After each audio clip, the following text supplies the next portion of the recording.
नाज़रीन, तहरीक इंसाफ का कौमी असम्बली तहलील करने की जानिब पहला कदम। इमरान खान ने अपने खिलाड़ियों को बड़ा हुक्म जारी कर दिया। तहरीक इंसाफ ने कौमी असम्बली में 150 इस्तीफे पेश कर दिए। नून लीग असम्बली बचाने में मुकम्मल तौर पर नाकाम। दोस्तों, पंजाब असम्बली के बाद तहरीक इंसाफ ने कौमी असम्बली में नया सियासी दंगल शुरू कर दिया है, जिसके बाद से मुल्क में इलेक्शन की राह हमवार हो चुकी है। कप्तान ने नून लीग के होश उड़ा कर रख दिए। कल तहरीक इंसाफ का एक वफ्द गया स्पीकर असम्बली के पास। वो कहते हैं, मैं इस्तीफे एक साथ कबूल नहीं करूंगा। देखें, हर रोज़ एक इस्तीफ़ा कबूल हो तो हर दिन के साथ साथ इलेक्शन करवाने के तारीख एक एक दिन आगे चली जाएगी। अब अगर एक एक हों तो पूरे महीने में हर महीने इलेक्शन करवाने होंगे। हमने बताया था कि पीटीआई के 6 अरकान ने स्पीकर को फ़ोन किया था कि जो दस्तखत हैं वो जाली हैं। मज़ीद ये खबर आई कि पीटीआई के 22 अरकान हैं जो स्पीकर के साथ राब्ते में हैं। इसके अलावा मज़ीद लोग हैं जिसमें ज़ुबैदा जलाल, ग़ुलाम बीबी भरवाना और ग़ुलाम मोहम्मद लाली हैं।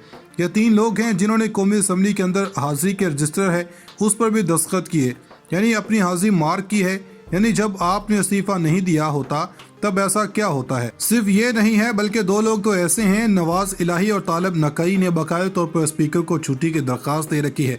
यानी इनका कहना है कि ये ऐवान में इस्तीफ़ों की वजह से नहीं आ रहे, बल्कि इन्होंने बाकायदा छुट्टी भी ली हुई है। अब ये तहरीक इंसाफ का मतलब ये है कि हालांकि तहरीक इंसाफ के कुछ लोग पहले भी टूटे थे, फिर इनका क्या हाल हुआ वो सब ने देखा। अब इसके बाद इन लोगों को आखिर क्या वजह बनी है जो स्पीकर के साथ जा मिले हैं। ऐसे में इमरान खान को असद कैसर, साबिक स्पीकर कौमी असम्बली, चूँकि वो वफ्द को लीड कर रहे थे, इन्होंने मुलाकात की इमरान खान के सामने और जो इनकी राजा परवेज़ अशरफ से मुलाकात हुई इनके मुतालिक बताया। अब खान ने एक कमेटी बना दी है कि असद कैसर के सरबराही में, और इनसे कहा कि आप 3 रोज़ में वो लोग आइडेंटिफाई करें उन लोगों को और उनके रिपोर्ट पेश करें। इसका मतलब ये है कि तहरीक इंसाफ में गड़बड़ दिखाई दे रही है। लेकिन फवाद चौधरी ने बात की है कि ये जो अरकान हरकत कर रहे हैं इन्हें ये बात याद होनी चाहिए कि जिन्होंने पहले ये हरकत की थी इनका क्या हशर हुआ था वो सब देख चुके हैं। लेकिन दूसरी जनाब पीटीआई अपने कारकुनों को मोबिलाइज करने के लिए सड़कों पर आ रही है। मुल्क गिर रैलियों का ऐलान किया जा चुका है। मुख्तलिफ इलाकों में एमपीज़ और एमएनएस रैलियाँ निकालेंगे और इसके बाद अगली सूरत में इमरान खान अगला लाहे अमल देंगे। ये तकरीबन 3 हफ्तों की तहरीक है जिस पर पीटीआई लोगों को मोबिलाइज करेगी और फवाद चौधरी के मुताबिक हुकूमत के जाने तक अब वो सड़कों के ऊपर ही रहेंगे। लेकिन हम आपको एक और ख़बर देना चाहते हैं और वो ये है कि चूँकि आप जानते हैं इस वक्त टेक्नोक्रेट हुकूमत की बातें हैं और आसिम मुनीर की शहबाज शरीफ से मुलाकात हुई थी। इससे पहले कोर कमांडर कॉन्फ्रेंस हुई तो इसमें वो ख़बर ये आई कि ये जो हुकूमत, यानी कि हम तो सारे और मुलाकात की भी खबर है, शबरज़ादी रज़ा बाकर वो GHQ की है। लेकिन आप हैरान इस बात पर होंगे कि हुकूमत ने इन्होंने बाज़ाब्ता तौर पर तहरीक इंसाफ को एक लॉन्ग टर्म हुकूमत निगरान सेटअप की पेशकश की है। इसमें ज़ाहिर बात है ये कोई इंसाफ का तकाजा भी नहीं है। निगरान सेटअप ज़्यादा से ज़्यादा 3 माह का हो सकता है, लेकिन ऐसा इसलिए हो रहा है कि फ़िलहाल नून लीग के पास कोई बयानिया नहीं है। लोगों का बुरा हाल है, लेकिन लंदन से नवाज और मरियम किस पर तनकीद करें। अब वो स्पेस चाहते हैं कि निगरान सेटअप आए, निगरान सेटअप डिलीवर करने की कोशिश करेगा तो वो फिर मंजन बेचना शुरू करेंगे कि जब नवाज शरीफ की हुकूमत थी तो ऐसा था वैसा था। अब असद कैसर ने इस बात की तस्दीक की है कि हुकूमत ने इनको ये पेशकश की है और इनके मुताबिक ये बैकडोर मुज़ाकरात में शामिल हों, और इसके साथ इन्होंने कहा कि ये हुकूमती अरकान ने इनसे बात की है। लेकिन इसके बाद वफाकी वज़ीर खुर्रम दस्तगीर हैं, इन्होंने इस बात की तस्दीक नहीं की और न ही तरदीद की। इन्होंने कहा कि लॉन्ग टर्म अबूरी हुकूमत की तजवीज़ है, वो गैर रस्मी बातचीत में की थी, बाज़ाब्ता तौर पर कोई पेशकश नहीं की थी।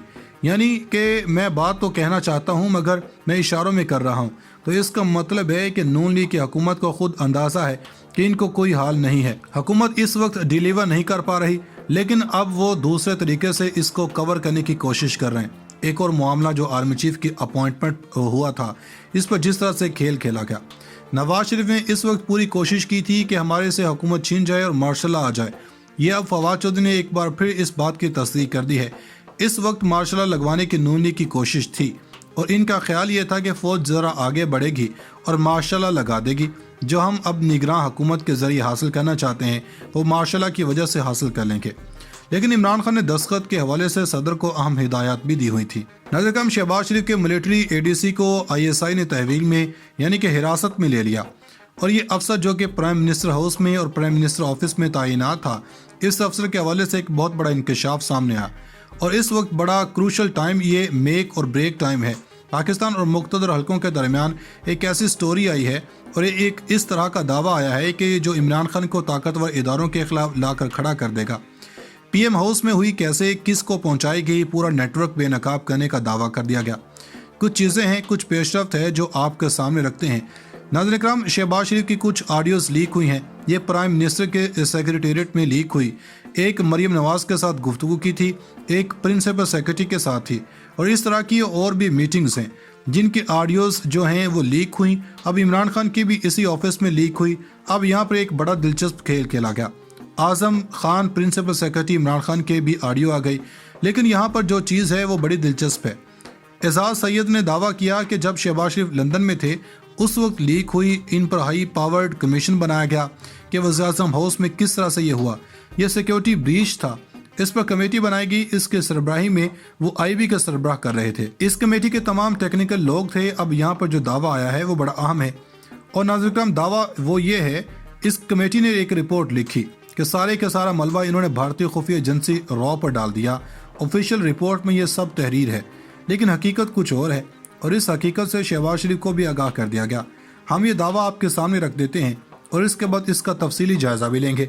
अब ये दावा कर रहे हैं कि इस वक्त बहुत से लोगों से तहकीकात हुई, वेटर्स वगैरह, ये तमाम तो लोगों से तहकीकात हुई, मगर कोई ना पकड़ा जा सका।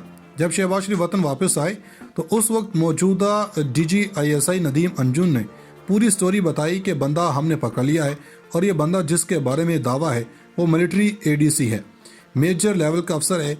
ये जो ADC है इनका नाम भी लिया मेजर अरसलान। ये ADC की स्टोरी मंजर आम पर लाई जा रही। जब जनरल फैज़ हमीद DGISI थे तो ये उस वक्त इनके DGISI थे, और जब जनरल फैज़ हमीद को पेशावर तैनात किया गया था तो जनरल फैज़ हमीद बतौर तोहफा देकर गए कि ये आपके पास रहेंगे, तमाम मालूमात देखेंगे। अब ये जो ADC के हवाले से दावा है, ISI ने इन्हें तहवील में लिया, फिर सारा कच्चा चट्टा खुला। ये अपने मोबाइल से रिकॉर्डिंग करते थे। एक इनका जनरल मोबाइल फ़ोन था और जनरल फैज़ के साथ इसके ताने बाने मिले। बहुत से इस स्टोरी में झोल भी हैं, मगर पहले इसकी डिटेल्स की बात कर लेते हैं। इनके पास जो मोबाइल फ़ोन था इससे सिर्फ एक नंबर पर रब्ता होता था। वो जो एक नंबर था वो भी किसी और अननोन नंबर था। इस नंबर की लोकेशन आई बहावलपुर। उसके टाइम पर फैज़ हमीद कोर कमांडर बहावलपुर थे। इससे इन्होंने ये चीज़ समझी कि इसके पीछे जनरल फैज़ हमीद थे और ये बात इनको कम्युनिकेट भी कर दी गई, ये बात स्टेक होल्डर को बता दी गई। अब ये बात पब्लिक क्यों करवाई जा रही है, ये पूरी बात निकल क्यों आई है, ये आप लोग भी समझदार हैं। इसके अंदर एक चीज़ बड़ी अहम है, जनरल फैज़ हमीद को इस पर महकमाना कार्रवाई होनी चाहिए कि ये आपकी डोमेन नहीं है। फ़ौज के अंदर एक इदारा बना रहे हैं तो इनका दावा यह है कि जो अपने फैज़ हमीद साहब को जनरल बाजवा नहीं बचाया। यहाँ पर सवाल यह है कि अगर जनरल फैज़ हमीद यानी ये ताने बाने इमरान खान के साथ मिलाए जा रहे हैं, इससे इमरान खान को पैगाम दिया जा रहा है आपके ताल्लुकात मौजूदा इस्टेब्लिशमेंट के साथ ठीक नहीं हो सकते। अगर एजाज सैयद का दावा है तो इस पर इंक्वायरी होनी चाहिए, लेकिन इस खबर का मकसद क्या है, क्योंकि ऑडियोज़ तो उसी वज़ीर-ए-आज़म हाउस में साबिक वज़ीर-ए-आज़म की भी लीक हुई, तो ये बहुत बड़ा सवालिया निशान है।